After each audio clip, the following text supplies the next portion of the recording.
Hello and welcome to episode 75 of the Retrotopia podcast. This is Sam this week with the intro and the entire episode. This is a special episode.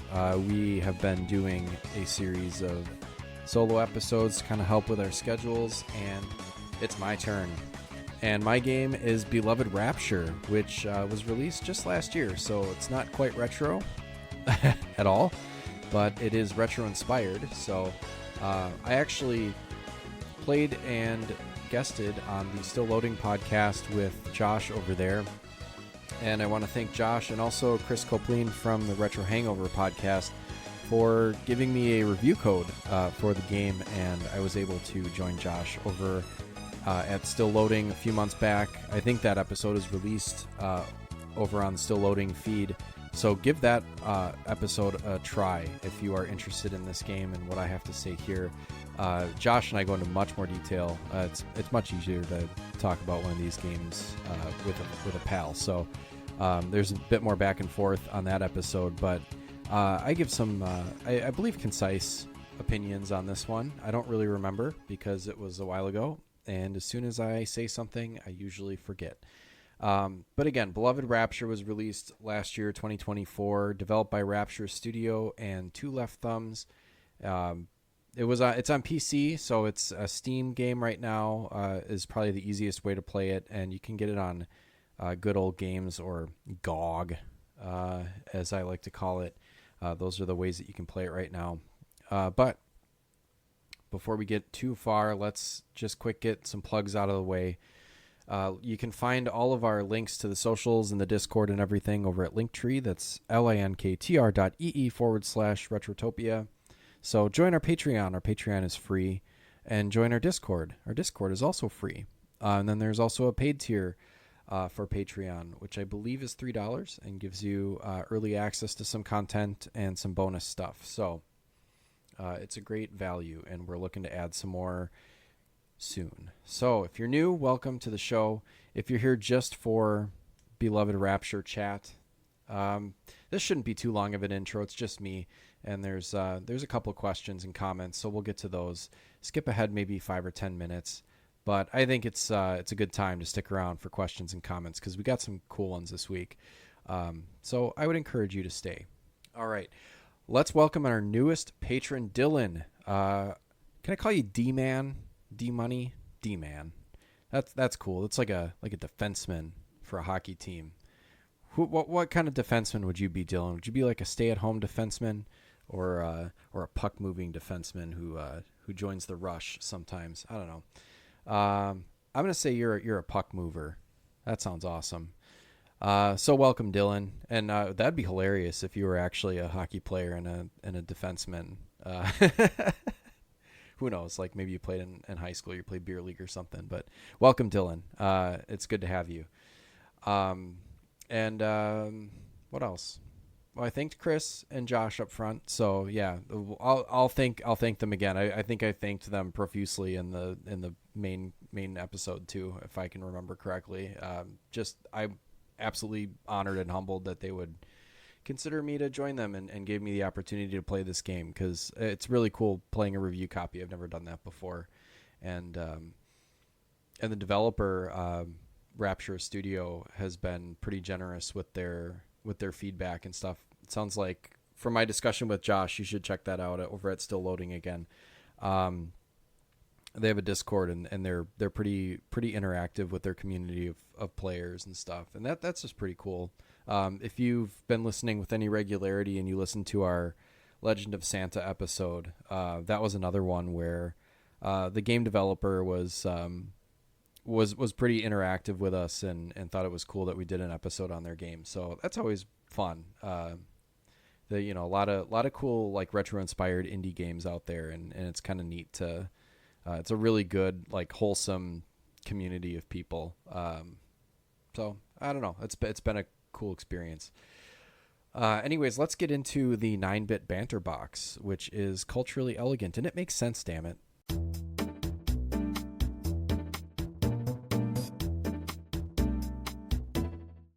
Our first question comes from Callan, who says, if you could play any video game for the first time, what would it be and why?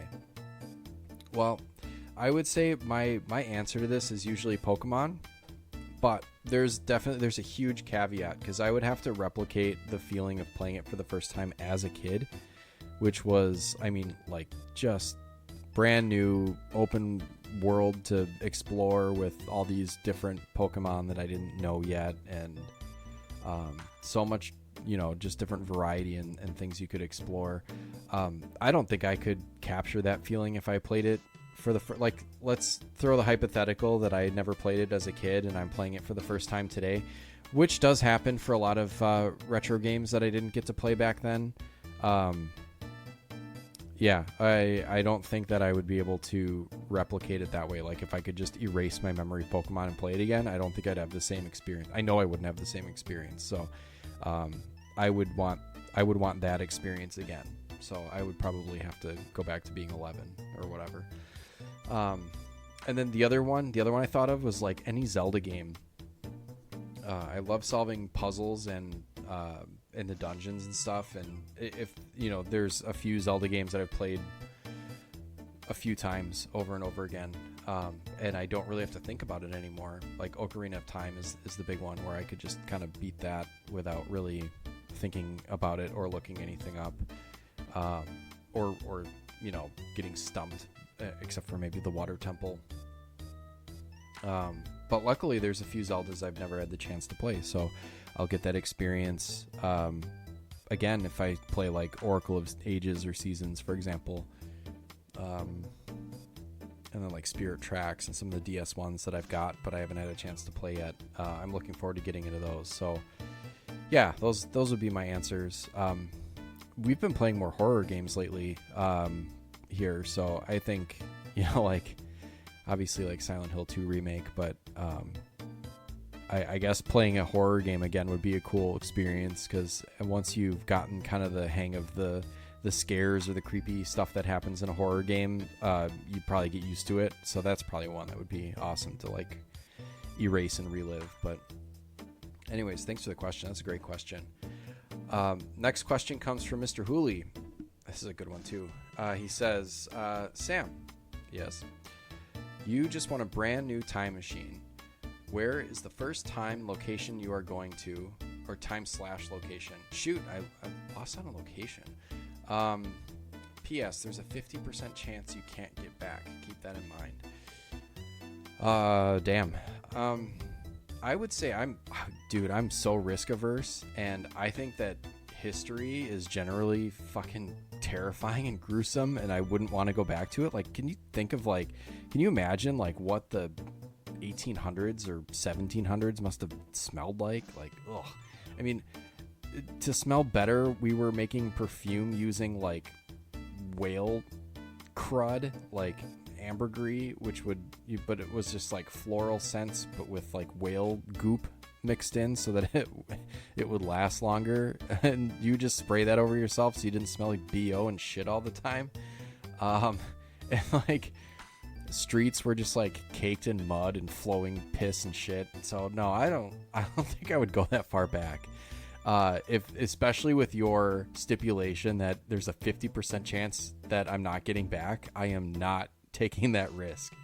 I'm only going to go as far back as maybe the 70s or the 80s, and I think I'll probably just stay in Milwaukee. Because I know what I'm going to get. Well, no, I probably wouldn't get killed by Jeffrey Dahmer, but like that's a risk I'm willing to take. So I'd say like 80s and Milwaukee. And you know, thinking about it, it would be really cool to see like just the city as it was, you know, when I was a little kid. I don't know. But here's what I would do on the off chance that I don't get back, on that, like, say I flip a coin and it's tails and I don't get back, I would collect the hell out of shit that I know for a fact is going to be worth a fuck ton of money today. I'm talking like action figures, comics, Lego sets, consoles, games, all in box, pristine, like hoarder level collecting and I would just sit on that. Multiple copies of stuff so you can sell it and keep one, whatever. Like, man, I mean, it'd be like the collector's version of having the sports almanac from Back to the Future. So that's my answer. History is gross and it's terrifying. So read a book and be comfortable in the era that you live in. And then the last one comes from Big Deal, who says, this is kind of a comment and a question wrapped in one, and I love it. With you being the big Sega kid of the bunch, I wouldn't say that. I think Alan's kind of a bigger Sega kid than I was. But anyways, yes, I am. Well, I guess Brian's definitely not the Sega kid because he actively hates us. Did you ever experience the Sega Channel? I was lucky enough to get it for Christmas the year that it launched, and every month I would pretend to be sick so that I could stay home from school and play the new batch of games that would refresh on the first. It helped introduce me to so many games and genres like RPGs that I would never have experienced otherwise, and it's the big reason why I have so much love and nostalgia for the Genesis as a whole. Big Deal, I had to look this thing up because I assumed, and maybe this was like kind of a revival of it, but I was assuming that it was like the Sega Channel was a thing from like the Xbox or Xbox 360 era, where like Sega published like a or had like an online service on Xbox. But this was if you're not aware of what this was, I had to look it up. It was a plug-in to your Sega Genesis that would run through your Time Warner cable system through a coaxial cable. So if that makes no sense to you, you probably didn't grow up in the 90s, and that's fine. And it might not make sense to you even if you did grow up in the 90s, but it came out in 94 was when it launched, and it was discontinued in 98. It was a plug-in. It was like an early version of like a subscription-based like streaming platform for games, which was way ahead of its time. This thing looks so cool. No, if you haven't gathered by now, I did not have one of these, and I think this is so cool. I think by the time I would have been, I guess, old enough. I guess I'm on the younger side of the hosts, as we've established by different birthdays and things that have come and gone here within our first couple of years of podcasting. But I think by the time I was probably old enough to fully appreciate something like this, it had been discontinued already. But this looks so friggin' cool. Yeah, here's like an example that they have on the Wikipedia page is the game Alien Soldier, which wasn't available in North America in cartridge format, but was available on the Sega Channel. So yeah, like you said, there was a lot of stuff on here that you wouldn't have had an opportunity to play unless you had this thing, and that's really cool. Yeah, ahead of its time, I'd say, kind of like the Stadia, rest in peace, the Google Stadia, or something like Apple Arcade, or like Netflix or Amazon has game streaming services now. Yeah, really cool. I wish I had experienced this. You know what? I'm going to tie this into the last question and say that, Hooli, I'm going to travel back to like the 80s or 90s, and I'm going to make sure I try out the Sega Channel with my Time Warner cable subscription in 94. I think that would be pretty fun.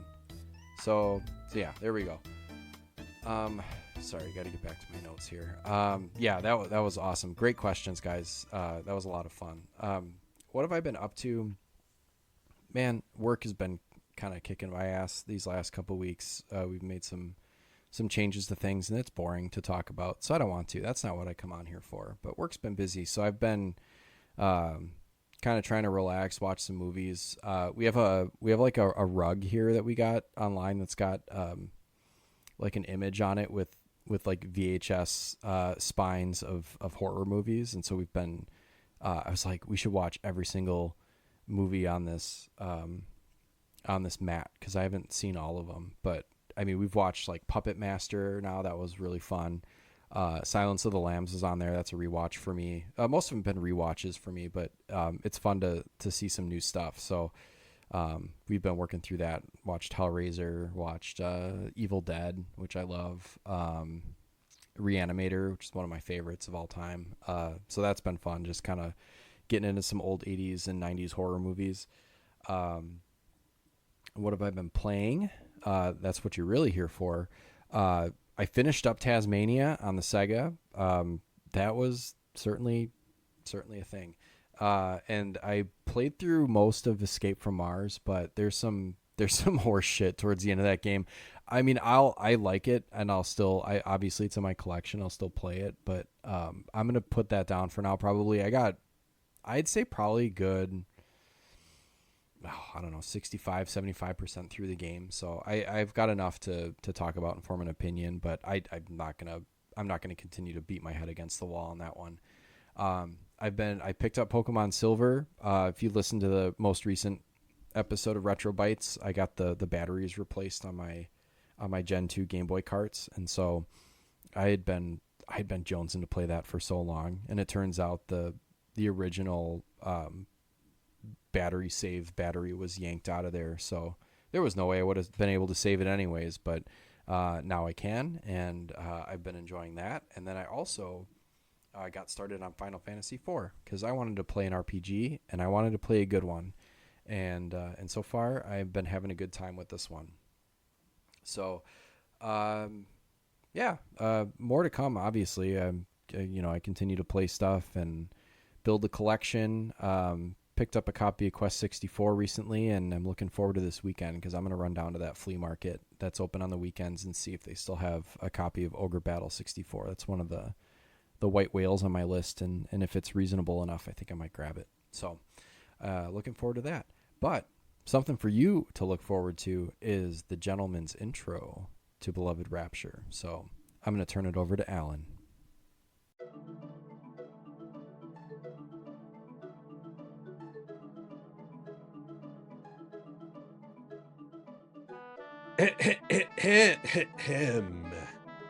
Ladies and gentlemen, welcome to Beloved Rapture. The fuck is that? I've never heard of it. Beloved Rapture is I don't fucking know. It's an RPG, I think, a retro-inspired one. I mean, it looks like a JRPG. It looks gorgeous. Kind of has shades of Chrono Trigger. I mean, I'd play it. It was developed by Rapture Studio. It was released on the 7th of October 2024. Other than that, I got nothing. Sam, buddy, you're on your own for this one. Let me know if it's any good.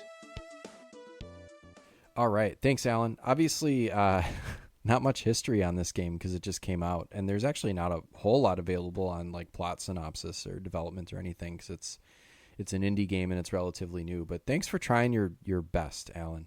I'll take it from here because I got things to say, and you all have things to say also. It is a relatively new game, but we did get some comments from the community which were pretty fun. I'm the only one that's played it, I think.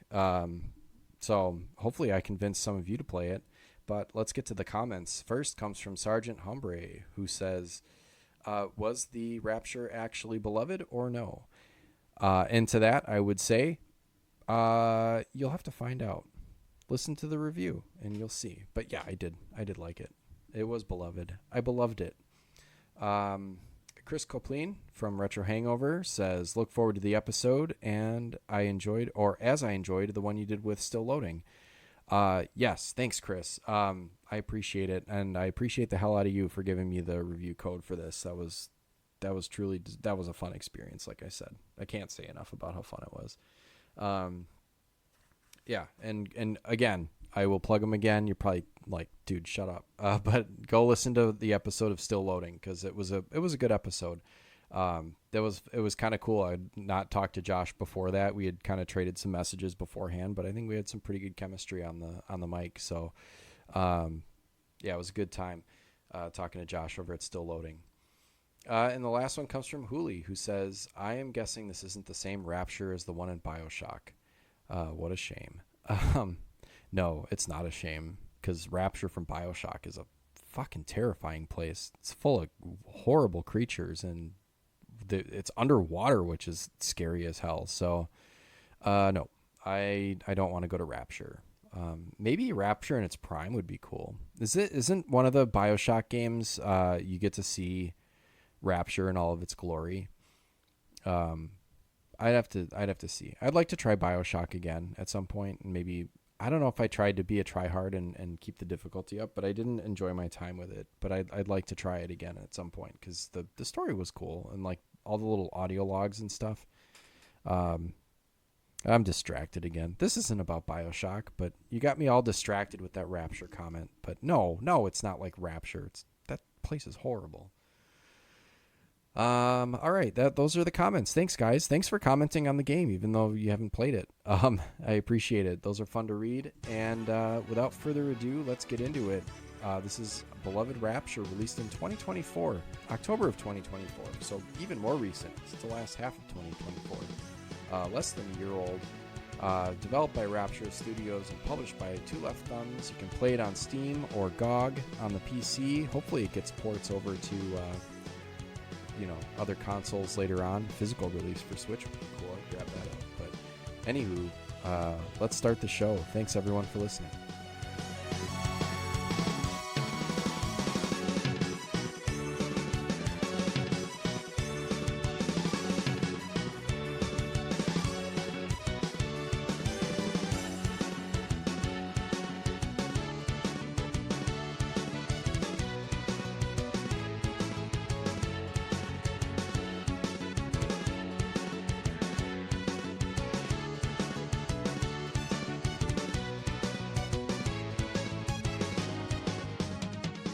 Okay, if you couldn't tell by the intro, we will be talking about Beloved Rapture this week, an indie RPG that was released in 2024, which I'm sure I've mentioned in the introduction, but in case I didn't and I forgot, it was developed by Rapture Studios, published by Two Left Thumbs, and currently is available to play on Windows or Steam.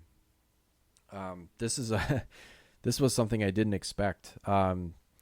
Just real quick backstory is that Chris over at Retro Hangover had contacted me and said, "Hey, do you want a review copy of this RPG?" I was like, "Sure," and it was for Still Loading. So if this is going to come out after Still Loading, since I owe it to Josh and Chris for the review copy and for giving me the opportunity to go chat with Josh about this game. So go listen to that one because that Josh and I get a lot more in depth and there's a bit more of a back and forth. But this is a solo episode for me for the bank here at Retrotopia. So it's just going to be me flying solo this week if you don't know already.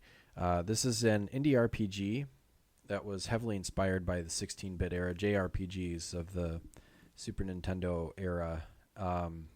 It's got really deep story, a lot of exploration, very linear, but still managed to pack in a lot of exploration. Some good leveling and stat building. Your standard RPG fare. Beautiful art style and soundtrack. I could still now I can hear the battle theme in my head. It's got a good banger of a battle theme, which I think JRPGs or just like turn-based RPGs in this style really should have a good banging battle theme. The story, I'll get into some story elements without spoiling anything. Over at Still Loading, we did throw up a spoiler wall and talk some spoiler stuff, but really if you're interested in this game and want to play it, I'd want to sway you in that direction without spoiling anything that happens. You start as Johan, who is the main character and party member pretty much throughout the game. And he is a young man whose village is attacked by a group called the Aeons. This isn't too much of a spoiler because it happens kind of right away, but you find out one of the Aeons is Johan's father, who is not in the picture. And then obviously Johan's village is destroyed, so he has to leave, and that's kind of your call to adventure. So Johan, I think if I recall, the main object or the kind of the impetus for Johan to strike out is that he wants to notify the palace, the royal palace, that this is happening, that the Aeons are are attacking villages, and so he's kind of on a quest to meet with the king and kind of see if there's anything they can do. On your quest, you meet up with Aiden, who is I think he's a noble's son, a disgraced noble, I believe, but he's kind of an all around fighter and magic user, kind of like a blue mage, I guess, where it's like they're kind of good all around.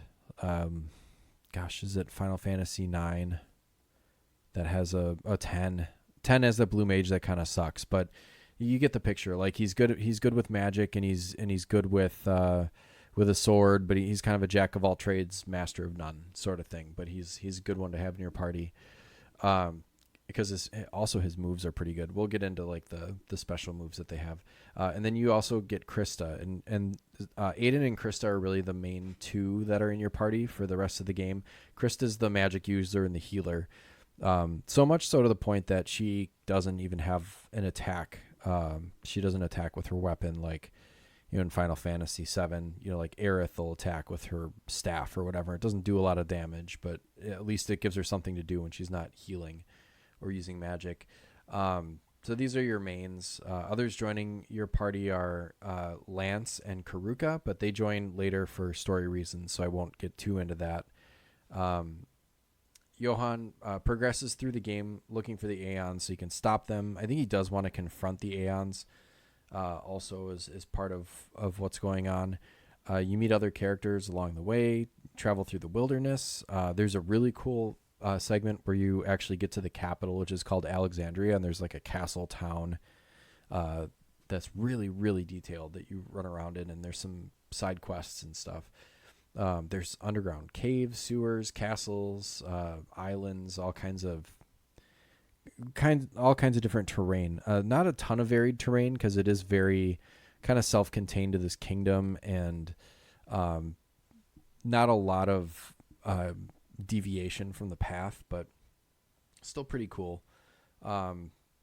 If there's any other story elements, I guess there's very strong philosophical themes. LGBTQ themes, because the characters are gay, which is pretty cool. I don't think that's a spoiler, but Johan, you can see throughout the game, has varying levels of affection for the men that he's close to, and so that becomes one of the themes. And then there's kind of mystical and religious themes that not specific to anything real world on Earth or anything, but just kind of some stuff, like the Aeons are kind of these cult fanatics and stuff. And so that's kind of cool too, but really cool all overall. A lot of different things going on in the story that usually story is not really something that I cling to as super important. Usually it's just like, if you need a story, sure, it's a vehicle for me to be playing this game that I enjoy and progressing through it. But this one I was really kind of hooked into what was going on, and the cutscenes were interesting too. So that I would say that all encapsulating the story that gets my approval. I appreciated the story very much. Let's see. Let's move on to. There's a lot I have to say about gameplay because it is a JRPG, so a lot of the elements are familiar, but there's some unique stuff here that they try to do that I think works. Some of it works, and some of it the game is difficult. We'll get into that, but I'll let you know my thoughts on some of the mechanics of the game. I guess the game was made using RPG Maker 2003. Which is an engine for developers to create RPGs like this. I know that there's like a whole wiki page for RPG Maker 03, and so I know that there are other games that are made using this engine, which is pretty cool. So it's got like that really classic look and feel. Think Chrono Trigger, Final Fantasy 4, 6, Super Nintendo era RPGs. The gameplay, the battles are turn-based, but they are on a metered system, kind of like an active time battle system like you get with Chrono Trigger or Final Fantasy VII. Once your meter fills up, then your character is able to choose an action. All can attack and do magic, except for Krista, and then they can all use items too.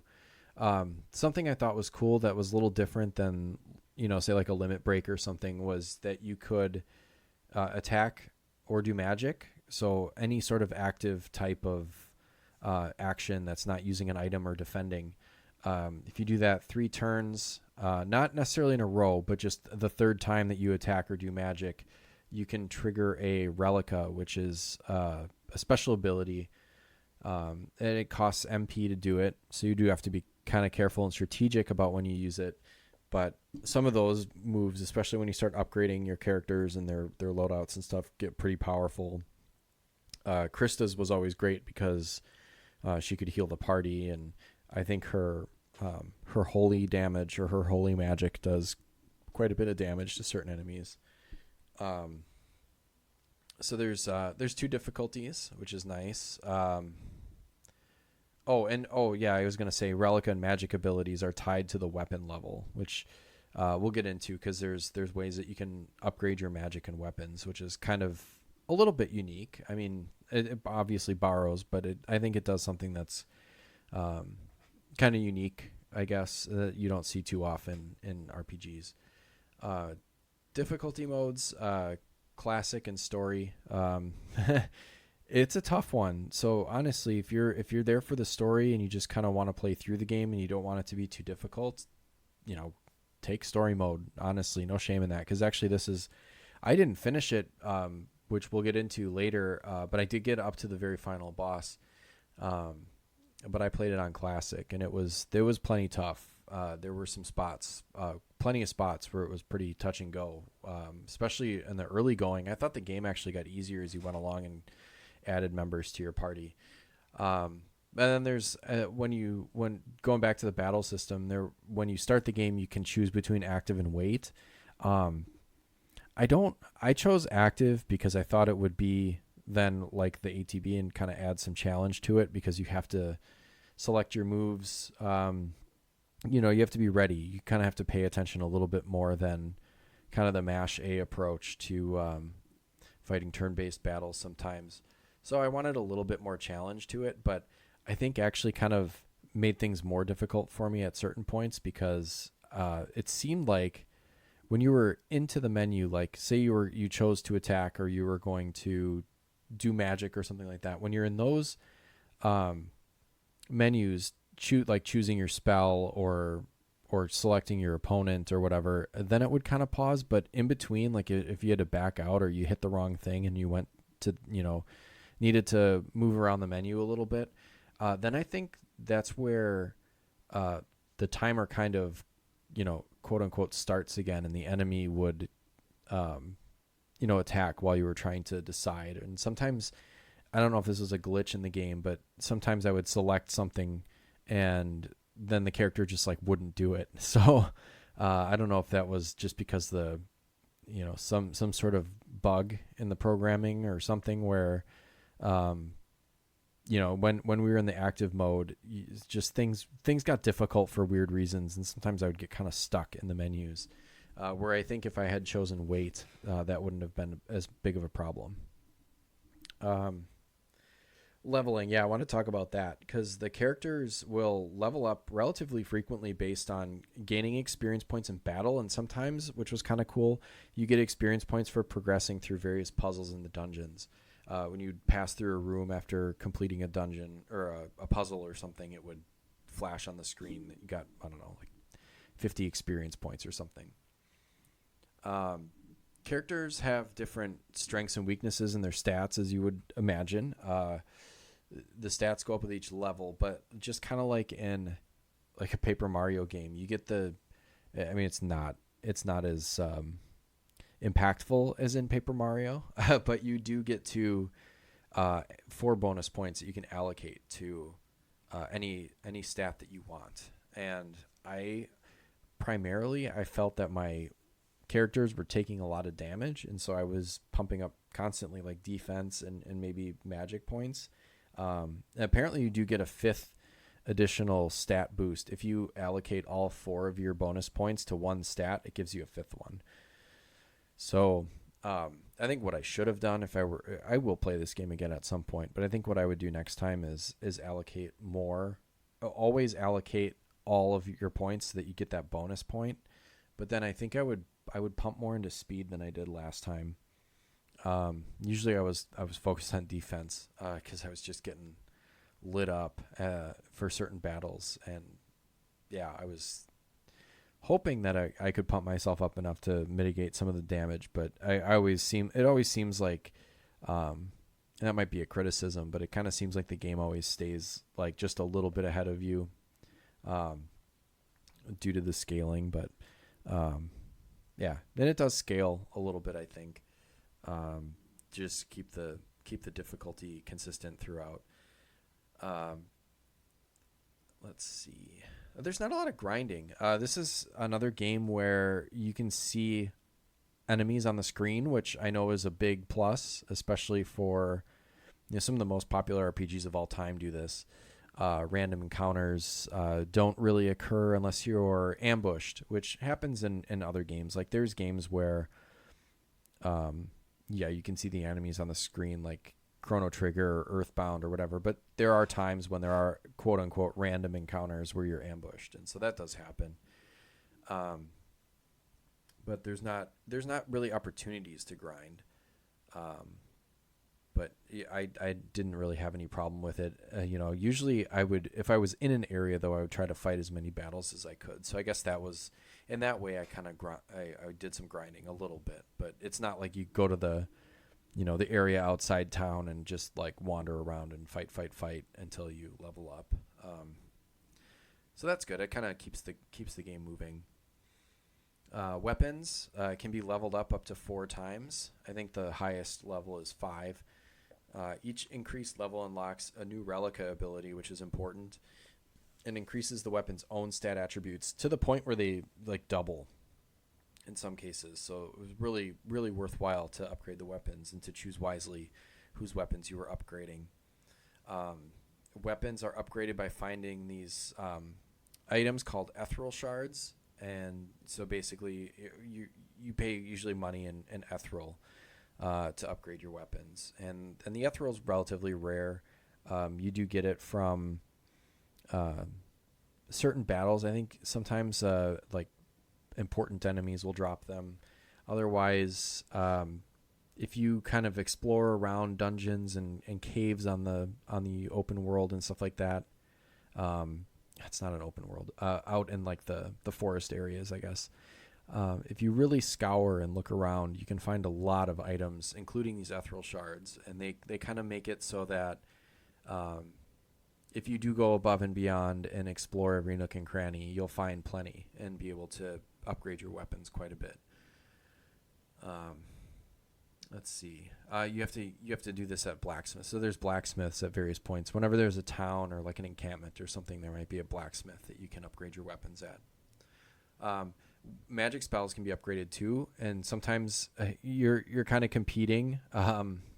Your ethereal shard stock, your upgrades will be competing for your ethereal shards because your magic spells, in addition to using these rune tablets that you find that are specific to certain elements, sometimes you need other items too, and that does include ethereal shards sometimes, which was kind of an irritant. Like I wish that some of those items would be exclusive to weapons or magic, but they did. I guess that is part of the difficulty, is that the game does make you choose and really consider when you have enough items and ethereal and money to upgrade something. I really was like going back and forth and like trying to weigh my pros and cons because the items are scarce for sure.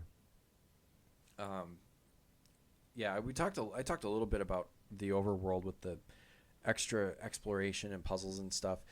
So the game doesn't have an open world area. So between towns, you're not walking in big open empty spaces or anything. And there's no, airship or anything. It's just point A to point B. You usually have a map you have to buy in each new area. But it's pretty much like kind of forested areas for the most part. some kind of mountainous rocky spots or like riverlands. So it's pretty basic forested terrain and not a lot of, there's some islands at the end, which are kind of cool, but basically all of it's kind of hard to describe, but like, because I have not really played a game too much like this, but it is very much along a set path, but there's plenty of exploration to do within that path, if that makes any sense. So you have this big kind of wide open map of an area you can explore. It does mark your objectives on the map, which is cool. So you never are unsure of where to go. Although getting there can be difficult sometimes because you have to kind of find your way. You know, there's parts of the path that are blocked or whatever. If you want to avoid some encounters with some enemies, you might have to go around. But then also there's like a lot of, like I said, caves and you know, I don't know, tombs, like different things that you can go into. And sometimes there's a lot to do in those areas, and sometimes it's just like a chest. Sometimes there's a puzzle to solve or a battle to fight, and then you can take an extra item. But this is the way that you get a lot of your items for upgrades, so it's worth exploring everywhere. Let's see. Yeah, this game does not have a system where you can heal very frequently, which is another interesting kind of facet for me on playing this versus kind of a more traditional JRPG. You know, usually you're used to being able to go to a town and either heal at like a chapel or an inn or something like that. There were some inns, but I think you could really still only use them once. And then there are these goddess statues that are kind of scattered throughout. And if you interact with any of those on the open map, they'll heal you in full. So all of your hit points and magic points. Other than that, you kind of have to rely on healing items, which are generous because the potions that you get, the one heals, I think 40%, which is significant. And then the high potion or whatever heals 70%. And then of course there's items that heal your whole party. There's items that fill your magic points. There's all kinds of stuff like that. So those are around and relatively plentiful. And so I think the idea is it's almost like resource management on top of, you know, your kind of, you know, traditional JRPG, but also with this added element of like item management, you know, making sure that you're not overhealing or just healing at the right times. Like if you could roll into a battle without healing, might be useful because you can heal in battle and then also save your items for, you know, when you really need them later on. This was a good game to play for someone like me who uses items sparingly because you want to save them until the end of the game, like your elixirs and all the kind of high powered potions and stuff like that.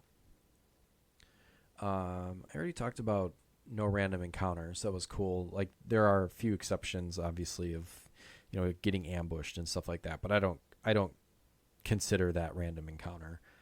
That's just part of the game. Though the encounters that they do give you are like each battle should be taken seriously, basically. You know, even if it's like, oh, there's just a bat on the screen or something, you engage with it, and then there might be 4 bats that you're fighting, and you might only have 1 or 2 members in your party, and those bats are fast, and they're attacking frequently, and they're poisoning you, and they're putting you to sleep, and doing all kinds of bullshit. And it's like, there was definitely like a feeling that I would get like dread going into an upcoming, you know, I'd see a battle on the screen and be like, shit. Like at any point you can fully expect that you might lose a battle that you're about to get in, especially if you either kind of, I don't know, like to use a baseball analogy, like if you get behind in the count, or if you know, like if an enemy is just kind of like getting under your guard at the right time, or you're just not fast enough in the menus, or you make a mistake or something like that. It really, especially with the active system that I was using, I was getting cooked in a couple of these battles that were like seemingly kind of innocuous little battles. They would come in and surprise me, like real David and Goliath situation, I guess.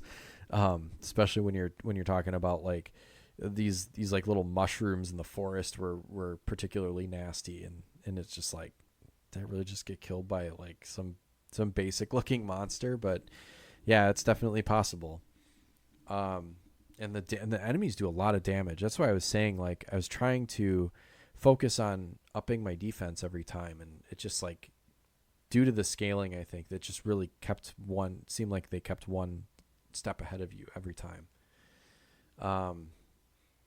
Yeah, I talked about the limited opportunities to heal. It really is a hindrance like that. The limited opportunities to heal and the difficulty of the battles and the necessity for resource management really contributed to the difficulty of this game. I thought this game was tough, and it took me a while to kind of get the hang of it. And like I said, like, I don't know if it was a combination of me just finally, like, the game fully kind of clicking with me and me fully learning, the game, or what the game was wanting me to do, or what strategies work best in the battles, or just gaining more characters as you go through the game. Like, you don't start with, another pretty good magic user and swordsman and healer. You have to find them, in the first dungeon, and I think there's a boss battle that you have to fight alone, and it's just like, holy shit. Like, I died a couple times just on the way to the first cave that I was supposed to go in, and I was like, what the hell? Like, this is not going to be sustainable for me. I really hope that I can finish this game out, but eventually you do get the hang of it. And yeah, again, if you are interested in playing this game, I would say definitely pick that weight battle system. Unless they fixed it. I know that the developer is actually actively making changes and updates and stuff, which we'll get into later, in a way that was very important for whether or not I actually finished the game. But I don't know if any of these other kind of issues that I noticed would get worked out, but it's possible. Like, it's possible that the version that you download, if you were to play this today versus me playing it a few months ago, would maybe there'd be some improvements by then. But still definitely worthwhile. And then again, if it's too difficult, I think you can change it down to story mode, which I actually should have done to finish it, but that's neither here nor there. Graphics are amazing. They're incredible. The game can I think graphically go toe to toe with some of the best, like pixel graphic or 2D HD. I mean, it's not 2D HD with like the shadows and stuff that you get from like a Triangle Strategy or Octopath Traveler or something like that. So it's not quite that high fidelity, but it is very colorful, and graphics work really, really well. And all the sprites like look really, I don't know, like they're well drawn, or I don't know how you would say, well rendered. Because there's like more highly detailed versions of them, and then obviously their little pixel version, but they look really, really good. And even the little pixelated versions, like they'll emote, like, so they'll like laugh and stuff, or they'll like their facial expressions will change a little bit that you can kind of see. Think of it like Chrono Trigger is a great example of that. That's a game where the sprites do like just incredible stuff that really adds to the impact of the dialogue. I would say the game is really, really and this is another, sorry, to go back to the graphics, I forgot one thing I was going to mention. It's like, if you think about the way that your old games used to look, like the perception of what you think they used to look like, this is a prime example of like, oh, you're playing this, you'd say like, oh, this is exactly what Final Fantasy 2 looked like on my Super Nintendo. And you go back and play it, of course it doesn't. Like, the graphics have improved since then, and our ability, they're displayed in HD and full color and whatever LCD liquid crystal awesomeness.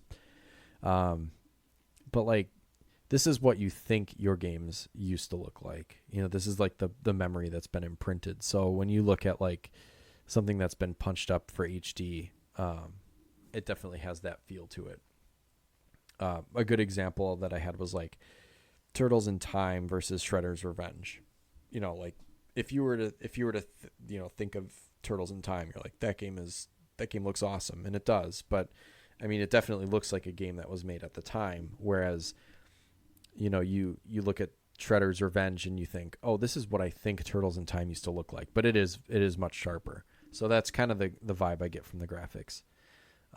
Sorry, that was really roundabout way to say that, but hopefully I got there. The game, like I said, I did enjoy the story, but the game can be very dialogue heavy in parts. So where you're getting through something and then you fight a boss, or you fight an important battle or something like that, and your characters will have some dialogue afterwards. There is a lot of dialogue. But the cool thing with the graphics though is that the main characters, the most important characters, have images of their they're not avatar, but like just the picture of themselves that pops up next to the text box, and those pictures will emote too. So those will change depending on what the character is wearing, or what they're feeling, that sort of thing.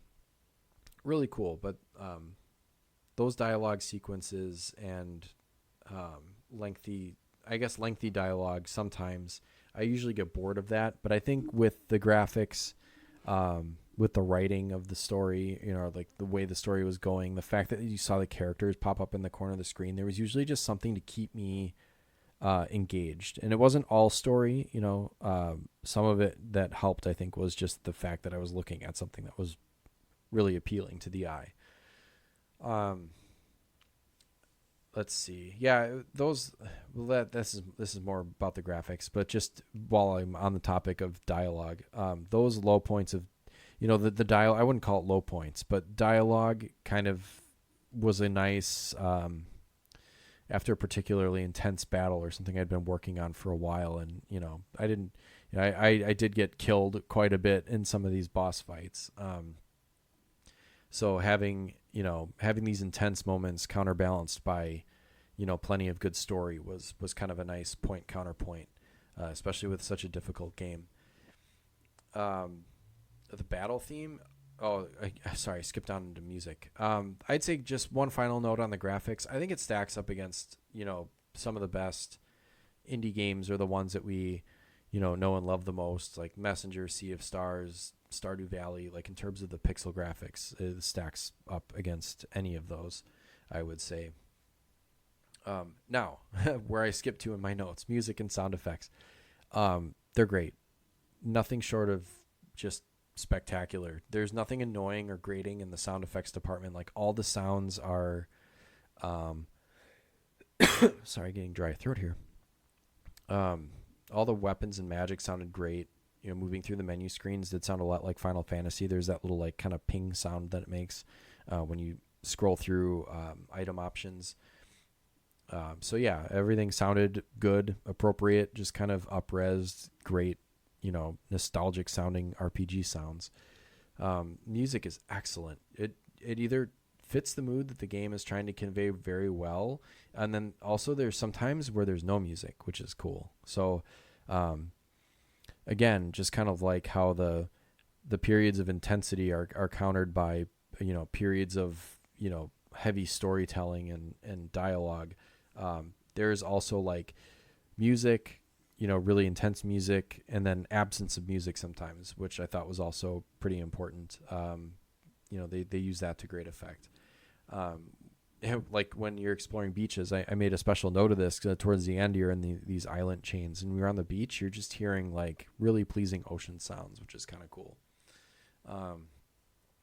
Yeah, the battle theme is great. It gets stuck in my head. I can hear it now. I think that's a sign of good game music, I think, is when the battle themes or just any theme in general get stuck in your head and you're kind of like not mad about it. Like obviously things can get stuck in your head because it's like intrusive thoughts when you like you have something that gets stuck in your head because it annoys you. But this got stuck in my head, and I'm just like, oh yeah, there's that battle music again. That sounds pretty fucking cool. Yeah, it's great. So I don't know if I think there might be a soundtrack available on Steam. I know there's ways that you can get like different sound bites and artwork and stuff that you can get on your Steam account. I definitely suggest it or recommend it. I really hope that actually they put it on Spotify, just like they do with, most games now have their soundtracks up on Spotify or Apple Music. Hold on, I'm going to take a drink of water here. Man, it is tough to speak for, gosh, this is a side note, total tangent, but I'm reading this book about Abraham Lincoln and his campaign for president back in the 1860s, 50s and 60s. And it's like, holy shit, these guys that and water wasn't as clean as it is now back then, mind you. Like, they talk about these speeches where they speak for like 3 or 4 hours straight and then like faint afterwards. It's like, good Lord, I don't understand how you could do that. But anyways, I was just thinking, like, what are you drinking? Like, you don't have this like great, nice sparkling water like I have for my throat. You probably have like toilet water and mead. I don't know. Ugh. Okay. Sorry. That was a fun aside. Let's get into some of the other aspects of the game. I think we're going to kind of start to get into some of my more specific thoughts, although I have sprinkled them throughout. To let the cat out of the bag. I think this is a great game. I had a lot of fun with it.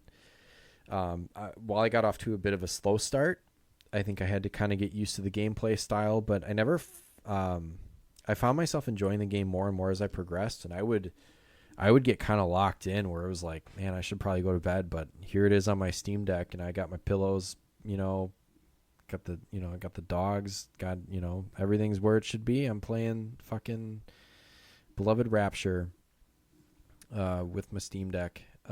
Everything is right in the world. But the game got easier as I went to where, battles that would have really given me some problems early on,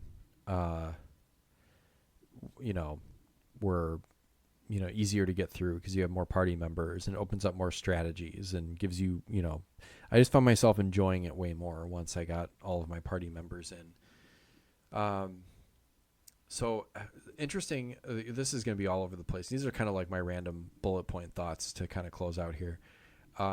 This game was kickstarted, which I thought was really interesting. So it has a pretty good community around it because obviously like the developers had to raise the funds, and then the folks that kickstarted it, obviously contribute, and then, are kept appraised of what's going on. So they have a Discord community, which is pretty cool. Josh from Still Loading was actually in the Discord community, and something that I'll get into. I don't even know if I put it in my notes. Oh, no. It's right here.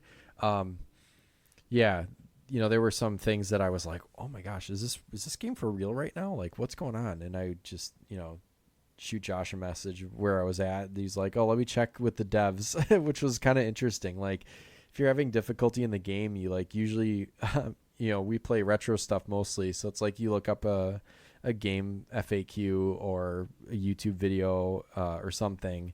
And yeah, so this time it was just like, yeah, let me check with the devs. Pretty cool. I did find that there were some bugs and kind of glitchy things that, being kind of an early player of the game. Yeah, I think obviously this is, an earlier version, you can patch things out or, update things and make things run a little smoother, especially in the modern day where people are playing, just directly downloading games for the most part.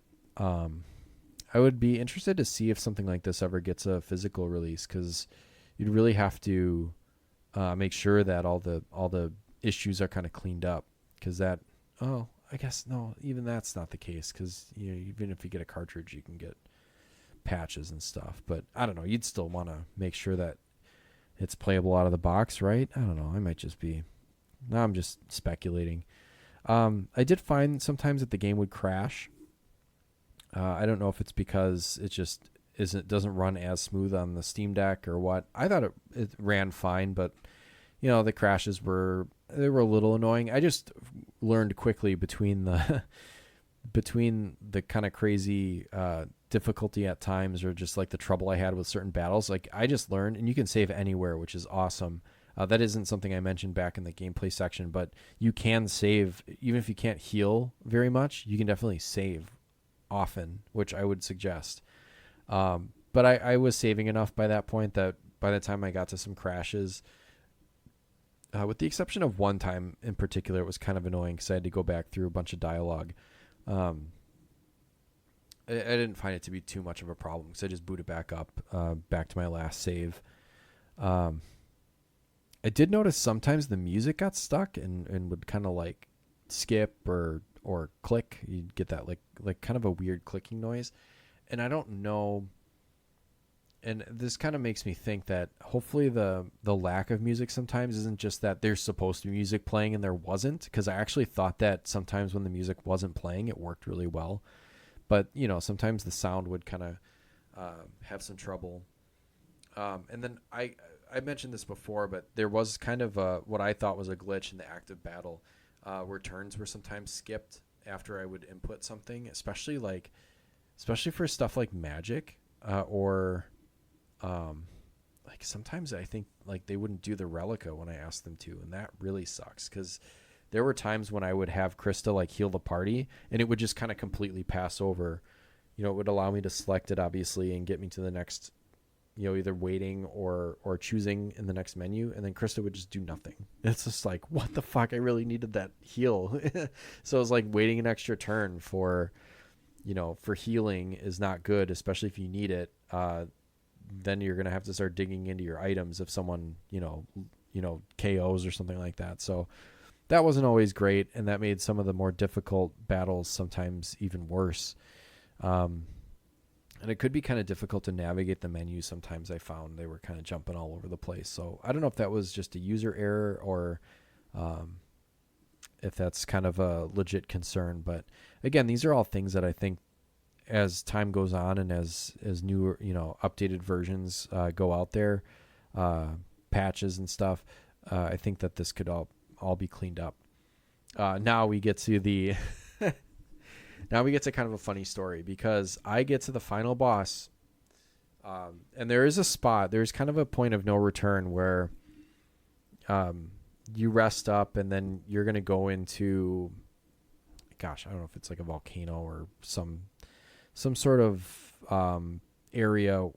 It's really, I can't quite remember exactly what it is, but you're in this like kind of cosmic looking, it's like Final Fantasy when you're very earthbound for most of the game, and all of a sudden like you fight this final monster and you're in some sort of like freaking outer space nether realm shit where you're just like standing on a giant slab of rock that's like floating in the cosmos. That's kind of what the final area looks like. But basically, like, well before you get into that, there is a point I think where they say like, okay, now you can't come back. If you go forward, you can't come back anymore, and make sure that you're all your party is all ready to go. That's where I would suggest definitely just popping another save file on there, just in case you want to make any changes before you go in there. So I would suggest that, but I didn't do that because I was like, at that point most of the battles were getting pretty easy. Like I was getting into a groove where my characters were doing good amounts of damage. They were quick. I had kind of a good strategy going, to build up the relicas and when to use them and, when to heal and stuff. So final boss I wasn't too worried about until I got there. It was way, way, way too hard. And I don't say this as someone who, like, if I complain that something is hard, it doesn't mean that I haven't tried a few times. Like, I think that people can probably, if you're harshly critical of those around you, or you're try hard with your video games, I can see people saying, well, you just get good, and then you'll beat it. I don't think there was a way to beat this, if I'm being quite honest. Just the way that it was set up. So I would get into the battle. I've got 4 characters. They're all ready to go. And I definitely had a plan in my head for what I wanted my first few moves to be. And this thing, it's like a giant creature of some sort. It's got, like a center body and 2 arms, which is pretty common for like a final boss or like a big boss in a turn-based, like a JRPG where you got to attack the arms, or like one arm does something and the other arm does something else, and everything's got wonky, different levels of hit points and all that stuff. So it's your standard. It's not standard. I don't want to call it that, but it's something you see. It's kind of a trope, right? That's what you see at the end. What you can expect to see at the end of a boss battle, or at the end of a JRPG is a boss battle like this. Man, it did some sort of spell that reduced my entire party's hit points down to 1. And then while it didn't do any more direct damage other than that, sometimes it had a lot of magic that kind of seemed focused on just reducing your health down, but not actually killing you. But then sometimes the arms would come through and like smack you. And that was a problem, because that would do enough damage to kill you. Even if your hit points weren't just at 1, it would do a significant amount of damage. But anyways, like it was doing like 2 or 3 different attacks, like even before I got my first one off. And so I was like, there's something is wrong with this. Like this doesn't seem right. Because when I asked around and asked Josh and stuff, I was like, are you having problems with this? He said, no, I beat it. I didn't have any problems with the final boss. It wasn't memorable. And I was like, well, this boss is handing me my ass like crazy. So I think, again, this was kind of the beauty part of playing this new RPG with such a fan base, or such kind of a following right now, is Josh jumped into that Discord and asked the dev, and he's sure as shit. Yeah, I think they had gotten some feedback that people thought the boss was too easy, so they made some changes, and man, it was fucking intense. Like I'm not kidding. There were times when I would be like, all right, I know I need to do something different. So I'd kind of like reformulate my strategy. I'm like, all right, I'm going to load up my save file. I'm going to do it again. And despite my best efforts, like depending on the combination of moves that this thing used before I even got my chance to do one move, sometimes it would kill half my party. Like it would reduce them to 1 hit point, and then like both arms would attack, and then all of a sudden, like before the battle even really gets started, I'm down to 2 party members that each have 1 hit point. So there's something was over, basically it was overbalanced in the other direction. So hopefully, like I said, and this kind of is coming off negative, and I don't mean it to. I really did enjoy this game.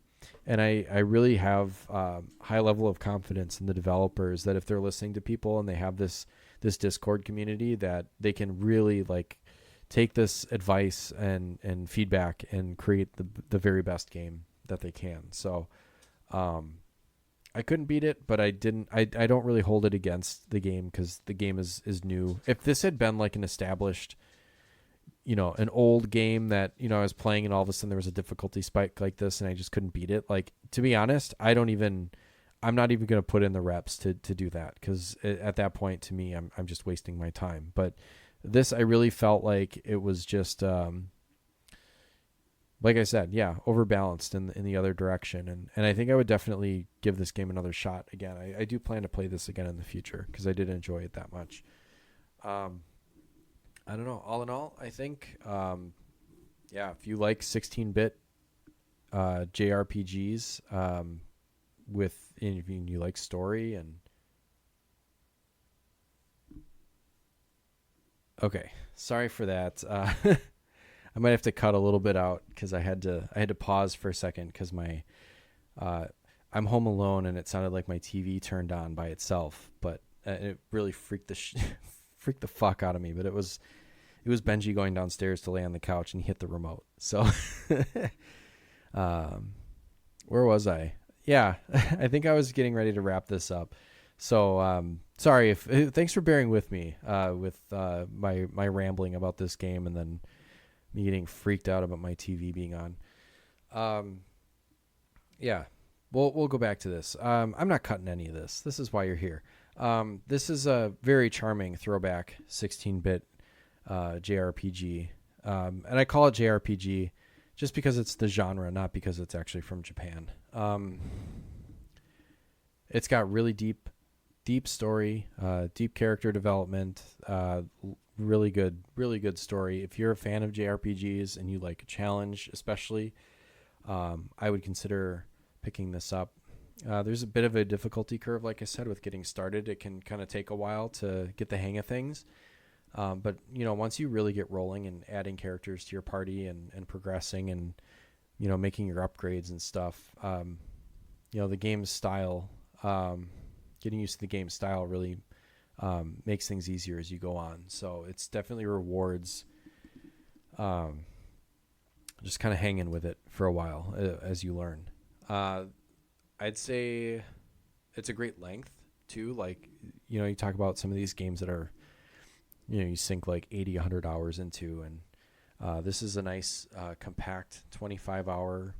It took me 25 hours. So like 24-hour RPG, depending on how quickly you play or how much you want to explore. Side quests were fun, and some of the extra exploration. I didn't even do all of it. There's like fishing, which we didn't even talk about. I guess there is one way to grind in the game, and that's with fishing. You can catch fish and then you can sell them. I don't really think they're used for anything else, like cooking or anything. There's a fisherman at one point in the game that will pay you double for your fish. So that's a really good way to, if you're okay with fishing games in general, or you like this one, it's kind of a cool way. If you want to spend some extra time gathering money, can be helpful in making sure that you have all the best weapons and not weapons. Well, yeah, weapons, because you do have to pay money to upgrade them, but they each have the same weapon throughout the game. You just upgrade it. What you can change in the loadout is armor and different items, like stuff that you can wear in your hands and stuff like that. So there's like stuff that protects against ice or fire, or pretty standard stuff. But those are things that you have to spend money on, and if you're already competing, if your budget is tight because you're trying to buy potions and stuff too, it can be helpful to catch some fish and sell them. Anyways, that's a really weird place to talk about the fishing mini game. I'm trying to wrap up, but I did think of that and wanted to mention it. 25 hours is what I spent on it. I didn't finish it, which we talked about. Getting stuck on that last boss sucked, but it is what it is. There really isn't that much after. I did look up someone's Let's Play that they posted on YouTube, and it's funny because it's like I looked at that boss and I was like, okay, yes, that is much different than my experience right now. I feel vindicated. But yeah, they finished it, and then there's it doesn't really waste your time afterwards. It's like, okay, here's the end, and it's not like a big long drawn out thing. So I actually appreciate that too, because sometimes, like, especially when you're finishing a game, you're probably if you're anything like me, you're probably like staying up late and like pressing through just to finish it because you're like so close to finishing it, and then there's like an hour worth of cutscenes at the end, and you're like, come on. But yeah, this didn't have that, and I really appreciated it. I have nothing else to say. This is a great game. I would recommend playing it. I'm really, really happy that I got the opportunity to give it a try. And I implore you all, if you're interested in indie games or RPGs in general, that this is a fun one if you're looking for something different to play, especially if you have access to play on PC or on Steam somehow.